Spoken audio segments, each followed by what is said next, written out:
Hi, I am Zahra, Chef Patron of the Fork Cork, Rabat, Malta. Today we shall preparing a fish dish, of course using one of the most popular fish that we have here in Malta, and we shall be using sea bass. Apart from preparing the dish, it's very important that we respect the fish itself and utilizing it as much as possible. So the sea bass itself, we're gonna fillet it.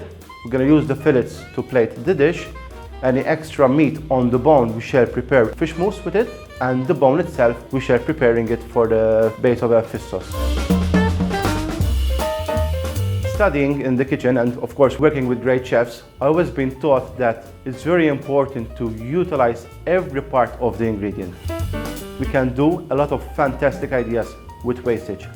Plus, like this, we're giving our contribution to the environment to remove as much as possible the wastage. Here at the Fork Cork, we change the menu every season.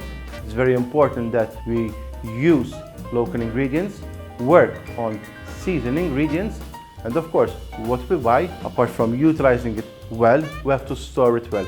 Like first in, first out.